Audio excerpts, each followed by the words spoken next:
नमस्कार बच्चों। आज हम संस्कृत अमृतम भाग 2 पाठ्यपुस्तक का पाठ 8 नव चेतना का अध्ययन करें। नव चेतना का अर्थ होता है नई चेतना, अर्थात नई जागृति। जागृति ने कुछ नई चीजें हमारे मन में उत्पन्न होना, है ना। तो नव चेतना, नई जागृति।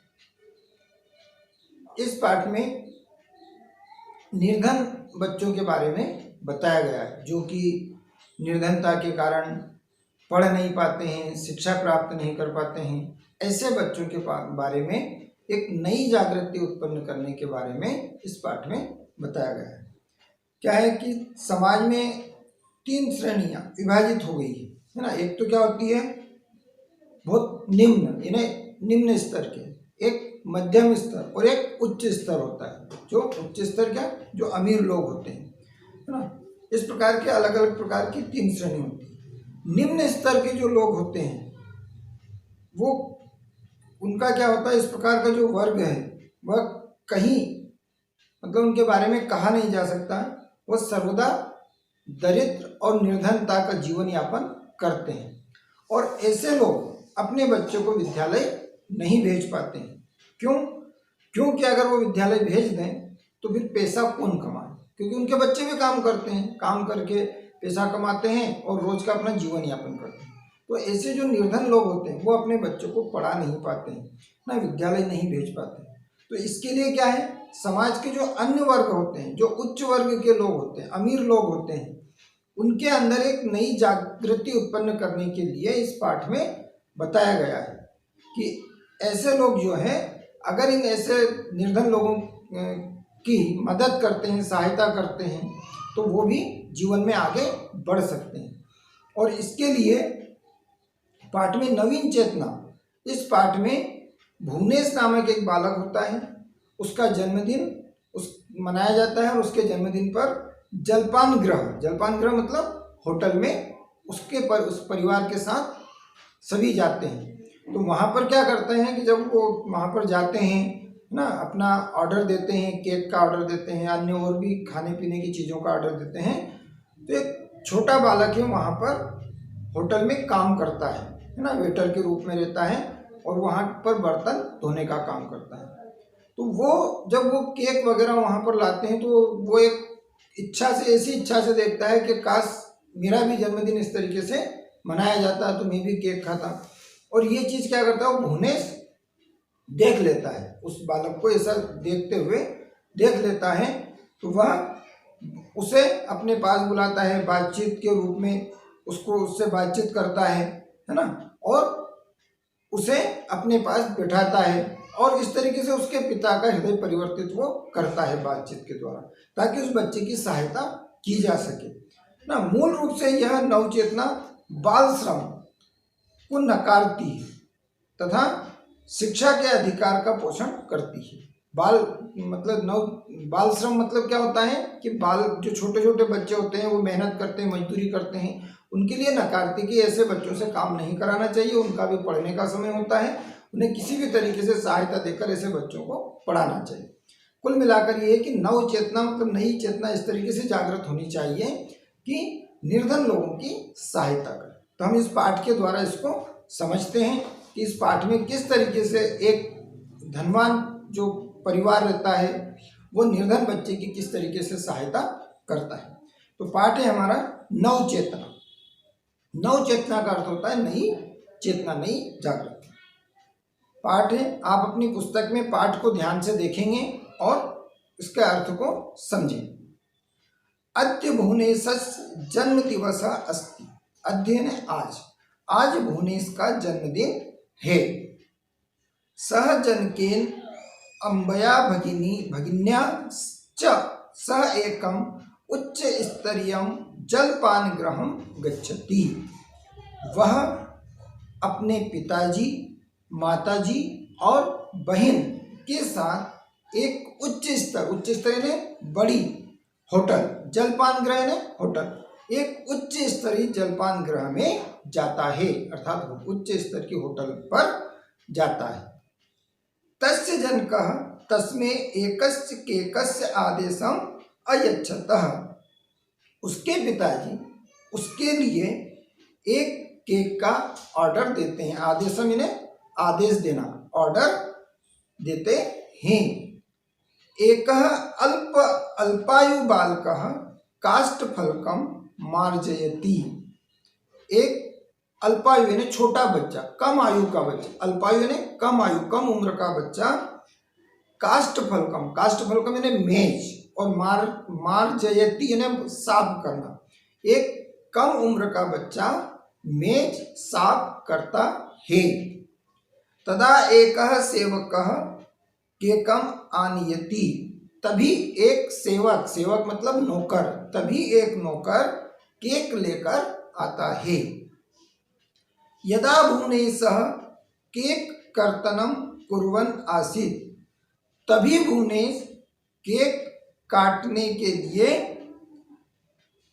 केक काटने लगता है ना। केक कर्तन कुर्वन् आसीत् यानी तभी भुवनेश केक काट रहा होता है। तदेव तस्य दृष्टिं कोणे स्थिते तस्मिन्नेव बालके अपततः। तभी उसकी दृष्टि कोने में स्थित यानी खड़े तस्मीन उस बालक पर पड़ती है, जो अल्पायु का बालक रहता है ना, कम उम्र का बालक जो वहां काम करता है। तभी भुवनेश की दृष्टि उस बालक पर पड़ती है। बालकस्य आयु 9-10 वर्षाधिकम नास्ति। बालक की उम्र जो है 9-10 वर्ष से अधिक नहीं है। सह लोलुपतया केकम पश्यति स्म।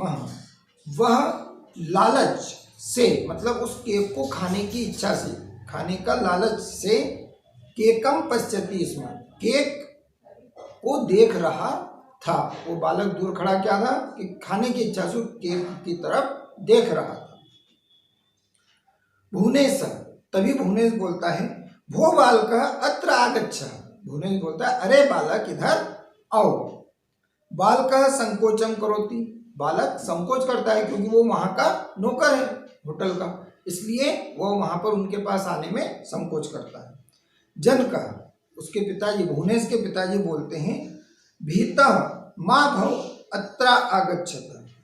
भुवनेश के पिताजी बोलते हैं उस बालक को कि भीतर, भीतर यानी डरो, डरना, और मां यानी मत, कि आप भवेना आप डरो मत। अत्र आगच्छ, यहाँ अत्र यानी यहाँ, आगच्छना आओ, यहाँ आओ। बालकः तत्र आगच्छति। बालक वहां जाता है, कहाँ पर, जहाँ भुवनेश और उसके परिवार के लोग बैठे रहते हैं, वहां पर वह बालक जाता है। भुवनेश बोलता है, त्वं किमर्थम एव अत्र स्थितः असि।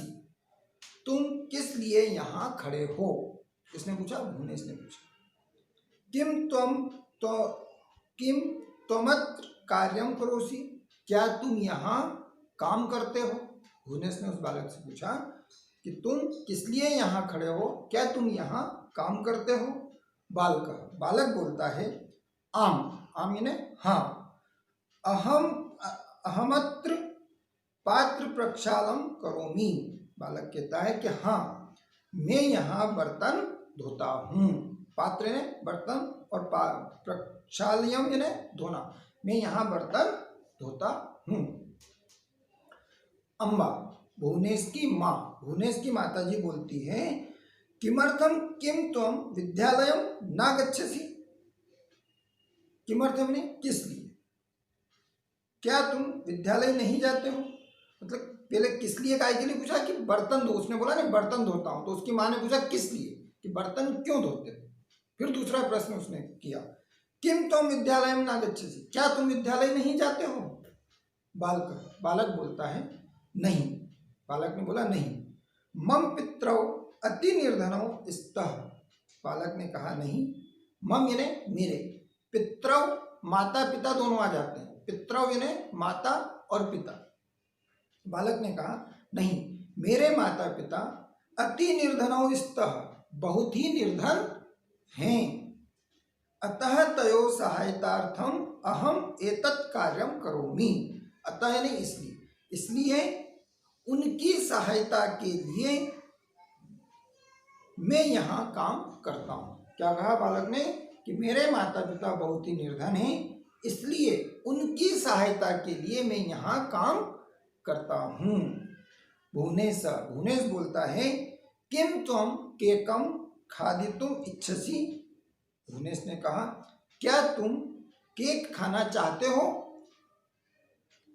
बालक बालकः मौनम एव तिष्ठति।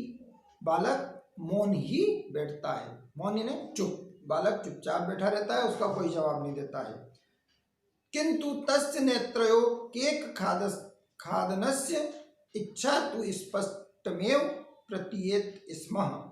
बालक भुवनेश ने पूछा क्या तुम केक खाना चाहते हो, तो बालक चुपचाप बैठा रहता है, किंतु उसके आंखों में केक खाने की इच्छा स्पष्ट मालूम होती है। मतलब उसकी आंखों से ऐसा लगता है, वो जो देख रहा था उस दृष्टि से, कि यह केक खाना चाहता है। भुवनेश तस्मै एकम केकांशम यच्छति। भुवनेश उसे केक का एक टुकड़ा देता है। जनक भुवनेश के पिताजी बोलते हैं किम तुम पठितुम इच्छसि। भुवनेश के पिताजी ने उस बालक से पूछा क्या तुम पढ़ना चाहते हो। बालक बोलता है आम, हाँ। पठने मम रुचि अस्ति। पढ़ने में मेरी रुचि है। परम किम करवाणी। पर मैं क्या करूं। जनक फिर भुवनेश के पिताजी बोलते हैं ममेत परिचय पत्रम गृह्णातु। ममेत मम धन एतत्। मम यानी मेरा, एतत् यानी यह मेरा परिचय पत्र। गृह्णातु यानी रखो, यह मेरा परिचय पत्र रखो। स्व त्वम अस्माकं गृहमा गच्छः। स्व यानी आने वाला कल। कल तुम हमारे घर आना। अहम तव शिक्षाया व्यवस्था करिष्यामि। मैं तुम्हारी शिक्षा के लिए व्यवस्था करता हूँ। उन्होंने भुवनेश के पिताजी ने कहा कि यह मेरा परिचय पत्र है, इसे तुम रखो और कल तुम मेरे घर आना। मैं तुम्हारी शिक्षा के लिए अर्थात तुम्हें पढ़ाने की व्यवस्था करता हूँ। बालः प्रसन्न भूत्वा परिचय पत्रम च गृहीत्वा गच्छति। बालक प्रसन्न होकर और परिचय पत्र लेकर चला जाता है। भुवनेश फिर भुवनेश अपने पिताजी से बोलता है पित्रम प्रति। पिता के लिए, भुवनेश अपने पिता के लिए धन्यवादः पितः। पिताजी धन्यवाद। अहमपि एतत् एव चिन्तयामि स्म। मैं भी यही चिंता कर रहा था। किसने कहा, भुवनेश ने कहा पिताजी धन्यवाद, मैं भी यही चिंता कर रहा था। अद्य भवता मह्यम अमूल्यम उपहारम प्रदत्तम। आज आपने, अद्य ने आज, भवता यानी आप, मह्यम यानी मुझे, आज आपने मुझे अमूल्य यानी अनमोल, जिसका कोई मोल नहीं, ऐसा उपहार प्रदत्त दिया है। मतलब भुवनेश ने अपने पिताजी से कहा कि आज आपने मेरे जन्मदिन पर मुझे बहुत ही अनमोल उपहार दिया है। कौन सा उपहार, कि उस बच्चे को पढ़ने की व्यवस्था जो आप करेंगे वह मेरे लिए अनमोल उपहार है। तदंतरम सर्वे भोजनम भक्षित्वा गृहं प्रति आगच्छति। उसके बाद सभी भोजन करके घर की ओर आ जाते हैं। गृहं प्रति आगच्छति, घर की ओर आ जाते हैं। परस्परम वार्तालापम च कुर्वन्ति, और आपस में बातचीत करते हैं। माता घर तरफ आते जाते रहते हैं और रास्ते में बातचीत कर रहे हैं। माता, भुवनेश की माता बोलती है मंदभागिनः ते बाला ये पठितुम लेखितुम च अपि असमर्था। मंदभागिना यानी होता है जो बदनसीब होते हैं। कुछ ऐसे बालक होते हैं कि वे बालक बदनसीब होते हैं जो पढ़ने के लिए और लिखने के लिए भी असमर्थ होते हैं। अर्थात ऐसे निर्धन लोग जो पढ़ने और लिखने में असमर्थ होते हैं धन के कारण। ऐसे नहीं कि हाथ से या ऐसे नहीं लिख पाते हैं या बुद्धि के कारण नहीं पढ़ पाते, पर उनकी कुछ मजबूरी होती है, पैसा नहीं होता, इस कारण नहीं पढ़ पाते। ऐसे लोग बहुत ही बदनसीब होते हैं। ऐसी उसकी भुवनेश की माताजी बोलती है। भगिनी, उसकी बहन बोलती है, भुवनेश की बहन बोलती है आम, हाँ, शिक्षायां तु सर्वेषामेव अधिकारः वर्तते। उसकी बहन ने कहा हाँ, पर शिक्षा तो सभी का अधिकार है, कि शिक्षा पाना, प्राप्त करना सभी का अधिकार है, चाहे वो धनवान हो, निर्धन हो या मध्यम वर्ग का हो, सभी को शिक्षा प्राप्त करने का अधिकार होता है। पिताजी, भुवनेश के पिताजी बोलते हैं वयम आत्मनः सुखाय प्रतिदिनम अनेकानि रूपकानि व्ययानि कुर्मः। भुवनेश के पिताजी ने कहा कि हम आत्मनः यानी अपने, सुखाय यानी सुख के लिए, प्रतिदिनम यानी रोज, अनेकानि रूपकानि व्ययानि कि हम अपने सुख के लिए रोज अनेक रुपये व्यय करते हैं, खर्च करते हैं। यदि सर्वे धनिका जना, यदि सभी धनवान लोग निर्धन छात्राणाम सहायताम कुरु, यदि सभी धनवान लोग निर्धन छात्रों की सहायता करें, तभी को अपि अशिक्षित ना भविष्यति, तो कोई भी अशिक्षित नहीं रहेंगे। भुवनेश बोलता है आम पिताश्री, हाँ पिताश्री, यदि ऐसा नवचेतना सर्वेषु जनेषु जागृताय तर्हि अस्माकं देशस्य उन्नति अपि भविष्यति। भुवनेश बोलता है हाँ पिताजी, यदि ऐसी नवचेतना, इस प्रकार की नई जागृति, जागृति ने चेतना, बुद्धि, कौन सी नई प्रकार की, कि निर्धनों की सहायता करने वाली बुद्धि, नव चेतना, नव जागृति सभी लोगों में जागृत हो जाए, सभी लोगों में यदि उत्पन्न हो जाए, आ जाए, तो अस्माकं देशस्य, हमारा देश, उन्नति भी, हमारे देश की उन्नति भी होती है। मतलब इस प्रकार की चेतना अगर सभी लोगों में जागृत हो जाए तो हमारे देश की उन्नति भी होगी। पिताजी कहते हैं सत्यम कथयसि त्वम, त्वम यानी तुम सत्य कहते हो, एवं आलपंतः ते सर्वे गृहं प्राप्तः, और इस प्रकार बातचीत करते हुए वे सभी अपने घर पहुंच जाते हैं। तो ये था नव चेतना। इस पाठ से हमें यह शिक्षा प्राप्त होती है कि हमें जो हमारे खर्च, आवश्यक खर्च होते हैं, उन खर्चों में से कुछ बचाकर ऐसे लोगों की सहायता करनी चाहिए, ऐसे निर्धन छात्रों की सहायता करनी चाहिए कि जो पढ़ने में असमर्थ होते हैं, है ना, ऐसे छात्रों की, ऐसे बच्चों की, निर्धन बच्चों की सहायता करके उन्हें पढ़ाई में मदद करना चाहिए, है ना। जैसे हम पैसे से उनकी सहायता कर सकते हैं, या कुछ बच्चे ऐसे होते हैं जैसे हमारी पुरानी किताबें हम उनको देकर सहायता कर सकते हैं उनकी, इस साल हमने पढ़ लिया, फिर हमारे पास रखी रहती है वो किताबें, तो हम उनको दे दें ताकि वो उन किताबों से पढ़ ले। इस तरीके से भी हम उनकी सहायता कर सकते हैं, है ना। कुछ ज़्यादा ही निर्धन रहते हैं तो हम उनके अपने जो पुराने वस्त्र रहते हैं ये देकर भी उनकी सहायता कर सकते हैं। ऐसे अनेक प्रकार से हम निर्धन लोगों की सहायता कर सकते हैं, और इस प्रकार से हमें उनकी सहायता करके उन्हें आगे बढ़ाने की कोशिश करना चाहिए। धन्यवाद। ये पाठ हमारा यहीं पर समाप्त होता है। फिर हम अगले वीडियो में एक नए शीर्षक के साथ मिलेंगे। तब तक के लिए धन्यवाद।